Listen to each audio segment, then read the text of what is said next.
Lo hemos invitado a Daniel justamente para conversar de temas de seguridad que, como lo sabe, yo diría el mundo entero. Son los más grandes que afectan hoy al Ecuador. ¿Qué tal, Daniel? ¿Me escucha? Perfectamente, JJ, y gracias por este café. Un saludo a todo el ¿Cómo equipo. no? Daniel, primero sabemos que has presentado un proyecto al gobierno nacional, entiendo que en estos días, que tiene que ver con el combate pues, a la inseguridad. No sé qué destino haya tenido, ya vamos a hablar de eso, pero ¿cuáles son las acciones que tiene que tomar el gobierno para poder empezar a transmitir ya un poco de paz? ¿Sabes por qué te lo digo? Porque todos los candidatos en la campaña ofrecieron una lucha sin cuartel contra la inseguridad y más o menos llegar y pacificar al Ecuador. Y la gente está tan desesperada que está esperando señales. Caramba, aunque sean números que te digan, bueno, ha bajado el 40% de la inseguridad, pero eso no pasa. La pregunta es, ¿qué es lo que se debe hacer? Sí, es verdad, la gente tiene razón. La inseguridad no es una sensación, es una realidad, incluso medida por todos los observatorios internacionales. Se ha cuatriplicado la cantidad de homicidios del año 2018. Hoy tenemos una tasa de homicidios de 45 por cada 100.000 habitantes en el territorio ecuatoriano. Realmente es una guerra. O sea, son las tasas más altas del planeta. En el ranking de 195 países, Ecuador está en el top 10, en los primeros 10, en el puesto 10 de países más inseguros del planeta Tierra, y Esmeralda, la segunda ciudad más peligrosa del planeta Tierra. Por eso, tal vez el primer paso es reconocer esta enfermedad, reconocer el problema real que la inseguridad, el crimen organizado, el narcoterrorismo nos está ganando la batalla ya hace varios años, no es desde el 2018, esto viene del 2001. El segundo paso es hacer cosas distintas, disruptivas y muy rápidamente. Yo escucho varios especialistas o planes en donde se quieren construir grandes cárceles o centros o temáticas por el estilo, pero todo eso lleva más de 2 años de construcción. Aparte, la cárcel en sí es un pequeño punto entre todo este universo de problemas que sufre el Ecuador hoy. Pero puntualmente, JJ, me preguntabas qué hacer. Una vez que reconocemos el problema, ponerle el polvo mágico que se llama solución política, se llama decisión política, que el Estado asuma la responsabilidad, le diga a sus mandantes, a sus electores claramente que la batalla va a ser contra la inseguridad y en forma paralela también con la reconstrucción del tejido social. Hoy sabemos que estamos plagados de enemigos internos. Hay 23 narcobandas en el Ecuador reconocidas por inteligencia, en complicidad con un montón de cárteles internacionales, que, como decía, desde el año 2001 se vienen enquistando en el Ecuador. Al igual que un cáncer, se viene ramificando y penetrando justamente en los barrios más populares. Tenemos que recordar que el narcotráfico corrompe lo que toca, y toca mucho. De ahí viene también el caso Metástasis y tantos otros que todavía no se detectaron. ¿Pero qué se debería hacer? Nosotros elaboramos un plan que se presentó hace ya 22 días, hoy es martes, 22 días, lo acercamos al presidente de la República, también al señor Félix, también a su mano derecha, y bueno, entiendo que está en análisis, que está en revisión, hay contacto con la presidencia, hay contacto con el gobierno. El tema que acá el que espera desespera, y mientras nosotros hablamos, puede ser que en este mismo instante haya asesinatos, cantidad de extorsiones en todo el territorio nacional, mal llamado vacunas, ¿verdad? Como se llamaba en Colombia o en México, secuestros extorsivos, tráfico de cocaína. Estamos, por nuestra ubicación geográfica, estamos en un punto también desafiante para el combate al narcotráfico. Estamos con Colombia y con el Perú, grandes productores, son los mayores productores del planeta. Pero el Ecuador no se quedó atrás. Hoy día, la mayoría de droga que recibe Estados Unidos proviene del Ecuador, también de Europa. Por eso es que la 'Ndrangheta, la Cosa Nostra, la mafia siciliana operan tan fuertemente en el país, como también el cártel de Sinaloa y el cártel del Golfo, o el Pacífico, Nueva Generación. Entonces, tenemos un desafío, sabemos que hay ya 55.000 ecuatorianos que trabajan en forma directa para el narcotráfico, los puertos son muy permeables, las fronteras son muy permeables, es momento de hacer algo diferente, de reconocer el narcoterrorismo enquistado en el país y ponerle un poco más de creatividad a la lucha contra el delito organizado. Justamente eso, aunque te pida revelar algo de lo que consiste tu plan o en lo que más o menos está diseñado tu plan. ¿Qué se puede hacer? Porque si uno usa las mismas estrategias, los resultados van a ser iguales, ¿no? Si haces lo mismo de siempre, ¿ah? Sí. Lo decía Einstein eso. ¿Cuál es la definición de locura? Hacer una y otra vez lo mismo y esperar un resultado diferencial. Diferente. Imposible. Exacto, es imposible. Seríamos muy ingenuos si pensamos que eso va a pasar. Por eso hay puntos que sí se pueden revelar y como bien sabes hay otros que no. Claro. Pero entre los que sí, el plan, que ojalá sea el inicio o la continuidad del plan Fénix que el presidente de la República está armando o prometió a la ciudadanía, podría complementarse muy bien, ya que nuestro plan tiene de principio a fin 90 días de implementación y después entra en fase de rutina, en donde lleva talleres prácticos y técnicos de reentrenamiento y actualización a la policía en, por ejemplo, detección del lenguaje no verbal criminal en la vía pública, ser nosotros quienes sorprendamos al delincuente y no al revés. Acuérdate que el delincuente es quien lleva la ventaja, él tiene factor sorpresa, él decide cuándo va a atacar, tiene factor táctico, él ya está empuñando un arma y la policía no. Bueno, ese reentrenamiento, después un taller intensivo de Krav Maga, que es una lucha de cuerpo a cuerpo, de muy rápida implementación, en donde un efectivo policial, un uniformado, puede llevar a un combate directo de 3 a 4 personas, muy rápidamente para su resolución, implementación de garitas tácticas y aéreas, policializar el 10% de las Fuerzas Armadas, transformándolas en una Guardia Nacional, crear una unidad, pero todo esto que digo es cero costo, es dentro de lo que ya tenemos en el Ecuador, es simplemente un cambio de estrategia, un cambio de reentrenamiento, creación de la Guardia Nacional con ese 10%. No, me permito no dar números exactos, solo hablo de porcentajes por un tema de impedir la planificación criminal, ¿verdad? Pero policializando el 10% de las Fuerzas Armadas tendríamos una gran cantidad de efectivos con una táctica y entrenamiento distinto también. Y por supuesto una interacción con el Ministerio de Deporte, el Ministerio de Educación, el Ministerio de Salud. ¿Por qué? Porque no hay un buen plan de seguridad, sino hay un mejor plan de inclusión. Y es algo que tenemos que tener muy presente, porque si solamente queremos reprimir, estamos a un 30-33% de la solución. Necesitamos algo bastante más integral. El tema de la seguridad es multiagencial y es multidepartamental. Eso es algo que tenemos que tener presente. No es solamente con más policías, más cámaras y más equipo táctico como fusiles y pistolas. Eso es una parte muy pequeña, muy pequeña. Ahora, el problema, Daniel, es que aquí hemos dejado pasar mucho tiempo, me parece. Fíjate tú que todavía, creo que en 2 puertos del Ecuador nada más hay estos sensores para poder detectar los contenedores contaminados, etcétera. En el resto de puertos todavía no, se anunció una compra, yo no sé si llegaron, creo que nunca llegaron, pero hay cosas tan básicas que no se han hecho en este país todavía.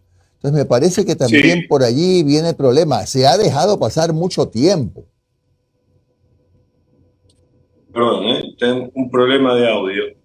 Te decía que me parece que se ha dejado pasar demasiado tiempo en cosas elementales que no se han hecho, como por ejemplo dotar de los equipos de seguridad en los puertos para poder detectar los contenedores contaminados, etcétera, etcétera. Han pasado meses y meses y se le ha dado mucha ventaja, mucha gabela, como decimos acá en el Ecuador, a los delincuentes, a los narcotraficantes. Sí, eso es correcto.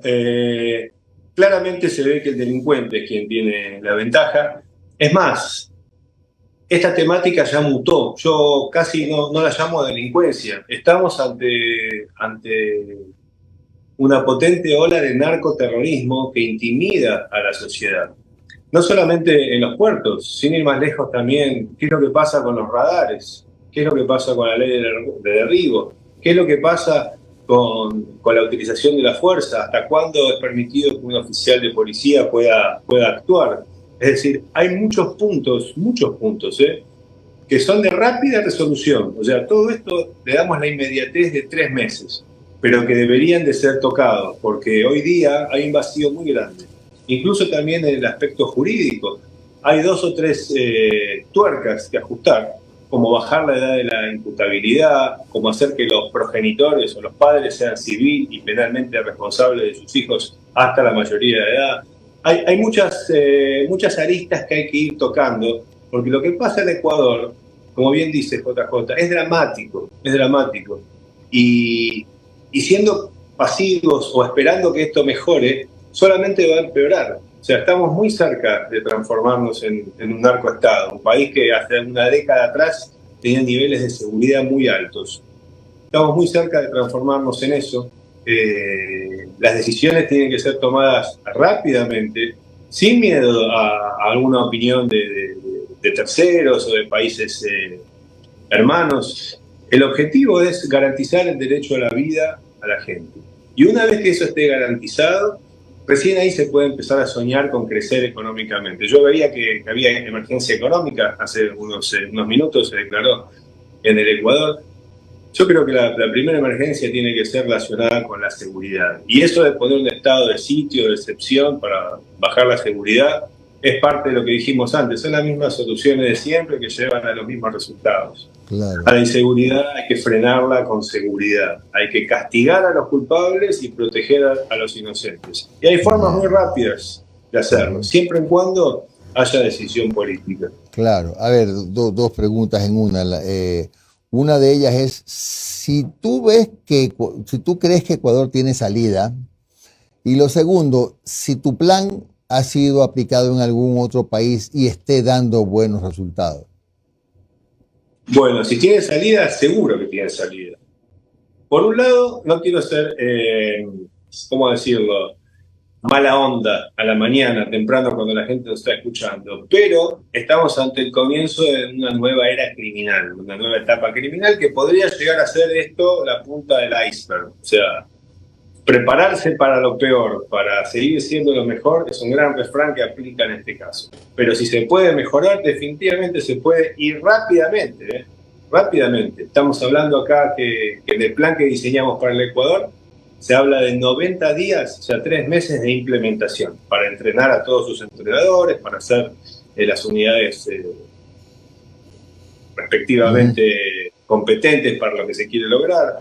Y después se entra en modalidad de rutina. Se puede, vale la pena, es factible, se puede mejorar. Tenemos una gran policía, unas fuerzas especiales muy potentes, unidades de inteligencia muy buenas, un ejército fantástico. Todo se puede hacer. El tema es que haya decisión.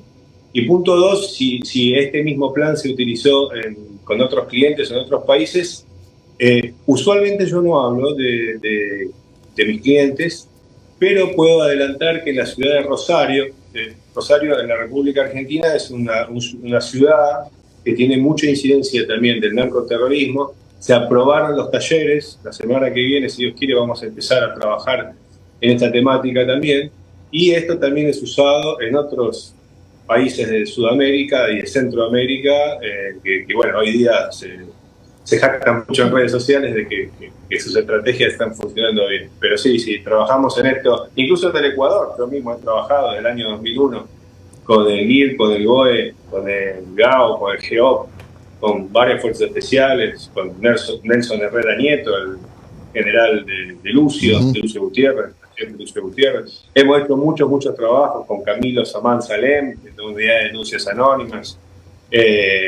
Siempre que hemos intervenido, lo digo con humildad y con modestia, pero el delito se ha bajado entre un 40 y un 46% en forma muy rápida, porque me permito jactarme de esto. Esa es la diferencia de un especialista con un improvisador.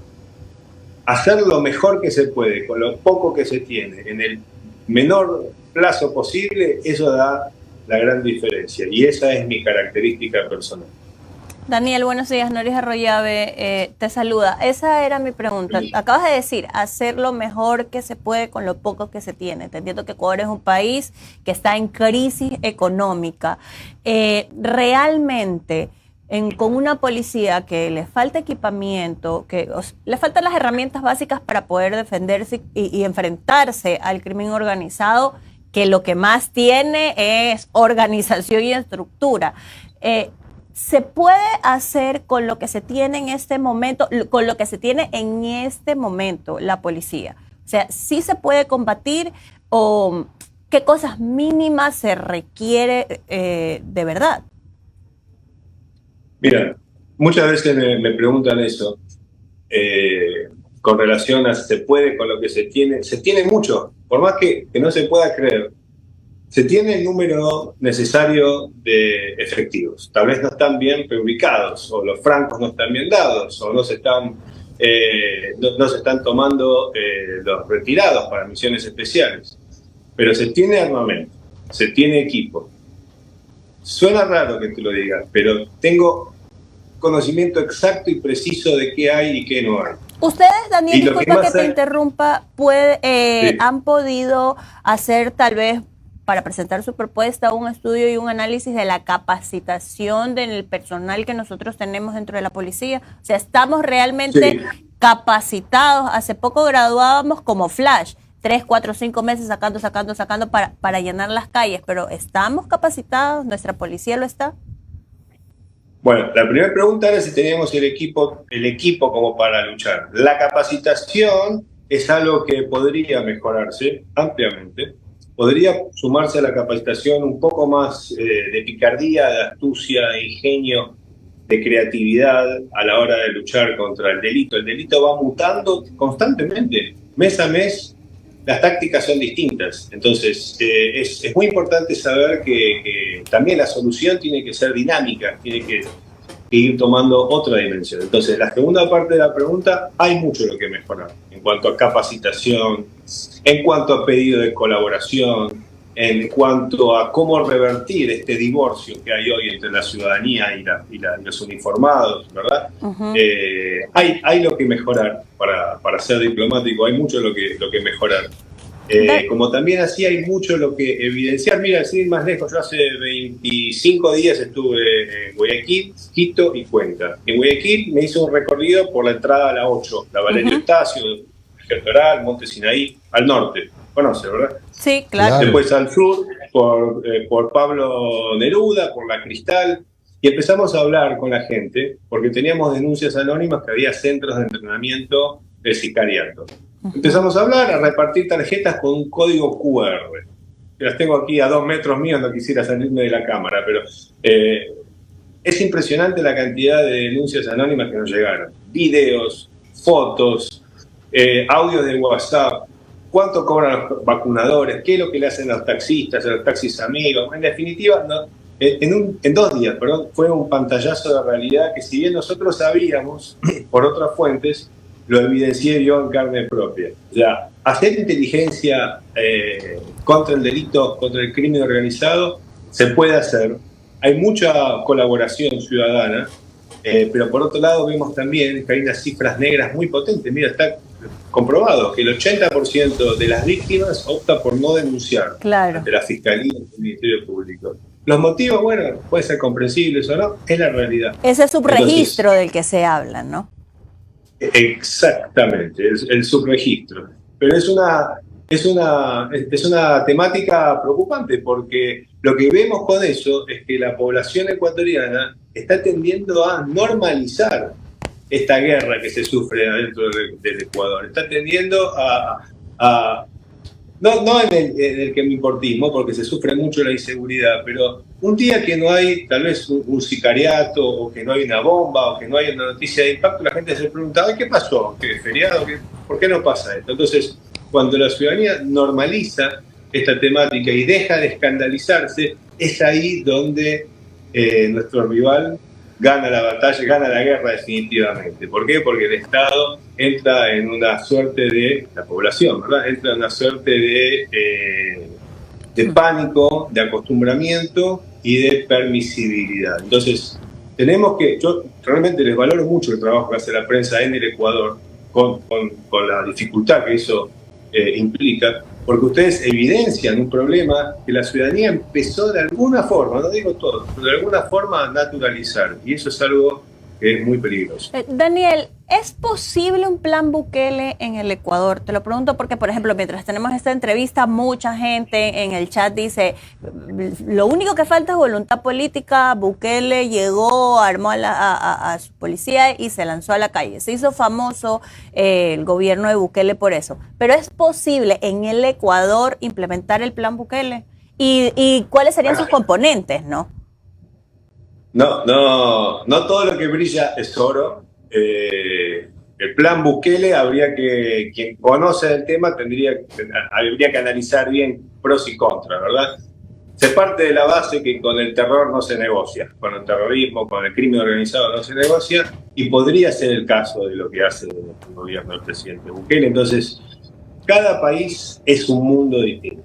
Cada país es un mundo distinto, no hay comparación entre países. Lo que le funciona a uno no le funciona a otro. En el Ecuador, personalmente viví 9 años en el Ecuador, conozco bien la temática. El Ecuador es, como cualquier otro país, es un país que tiene sus propias normas, sus propias costumbres, sus propios procedimientos. La gente es muy distinta a la de Sudamérica, a la de Centroamérica. Yo pienso que hay que hacer una solución a medida y llave en mano. ¿Qué quiere decir a medida? Específicamente para el Ecuador, sin copiarle ningún plan a nadie. Y llave en mano es hablar con su ministra del Interior, con su jefe de inteligencia y decir, bueno, 90 días tenemos este plan a seguir, pongámosle toda la energía, que sea el puntapié o que sea como bien dijo JJ, un componente más del macroplan Fénix, y que todos juntos jalemos en la misma dirección, con la misma intensidad. Aquí hay dos bandos, está el crimen organizado y está la gente de bien que quiere estudiar y que quiere trabajar.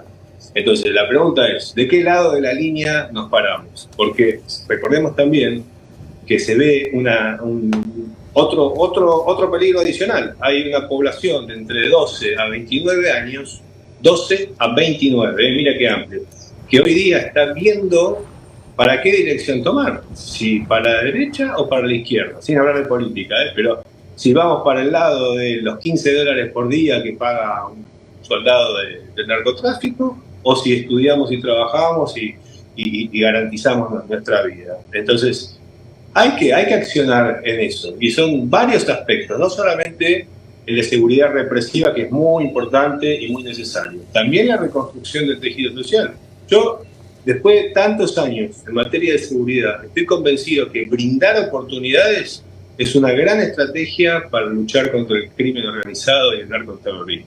Y para eso el Estado tiene que estar un poco más presente, con educación financiera, con inclusión económica, con un Ministerio de Deportes que elabore torneos vecinales, barriales, empezar a reconstruir una vez más el tejido social y darle a ese rango etario de 12 a 29 años, mostrarle que hay un camino también de paz, un camino de progreso, un camino diferente al cual hoy se le está mostrando en redes sociales y al cual hoy es cada vez más tentador para una población que está realmente sufrida, que está rota, que está fuera del sistema. Por eso es importante que esto sea multidepartamental. Daniel, ¿y tú crees que poner los militares en la calle va a hacer una diferencia? O sea, ya cuando salgan los militares a la calle se aprueba en la consulta popular. No. El militar está entrenado para ser militar, el policía está entrenado para ser policía. Ahora bien, si un porcentaje de los militares entra a un curso táctico y técnico de cómo es el ámbito urbano, cómo es la guerra urbana, cómo es la detección de sospechosos, la importancia de la detección, eso es otra cosa, eso es muy distinto. Pero simplemente poner un militar en una base y ponerlo en la vida pública pensando que eso va a intimidar a los delincuentes, eso funcionó hace tal vez 20 años atrás, en el año 2003, por ahí. Hoy día el delincuente sabe quién es quién, hay más información de ambos lados. Pienso que son soluciones simples, tal vez un poco improvisadas, pero sin táctica, sin técnica detrás, y eso provoca el efecto control. Daniel, la última consulta. Tú dijiste hace un momento que hay que prepararse para lo peor, si no se actúa lo más pronto posible. En este escalafón que hemos venido de menos a más, ¿no? Ahora ya estamos en la parte en que ya los secuestros son cotidianos, ¿no? Una pena, pero son cotidianos. ¿Qué es lo peor todavía que no hemos visto? Bueno, siempre hay niveles para empeorar, siempre hay más espacio para mayor y peor forma de vida. Hay veces que uno mira para atrás y dice, uff, qué bien que estaba en el 2018. Y cuando mira más para atrás, uy, qué bien que estaba en el 2014. Bueno, puede ser que en 2 o 3 años, si es que no hacemos lo correcto, miremos y digamos, el 2023, que teníamos una tasa de 45 homicidios cada 100.000 habitantes, qué paz que teníamos. O sea, lo importante es nivelar, pero para arriba, no para abajo. Saber que no hay límites para el terrorismo, para el narcoterrorismo, para el delito organizado. No hay límites, no hay un freno. Es por eso que el Estado tiene que estar detrás, que son las Fuerzas Armadas, los uniformados, los asambleístas, el presidente de la República como comandante supremo, quien tiene que ponerse esos pantalones largos y decir, bueno, mi propósito en estos 17 meses que me quedan es no luchar contra el terror, acabarlo, empezar y terminar e informar. Ese debería ser un buen propósito. ¿Por qué? Porque los límites para estar peor no tienen techo, como también para estar mejor. O sea, tenemos que saber que tenemos mucho por perder todavía, pero mucho más por ganar. Por eso el momento es ahora. Reconocer el problema real es ahora. Saber que estamos invadidos por este cáncer que se ramificó en todo el Ecuador y que empezó a hacer metástasis es ahora. 7:32. Daniel Adler, especialista en inclusión financiera y contraterrorismo urbano, ha estado con nosotros aquí en Un Café con JJ. Muy, muy interesante las reflexiones de Daniel.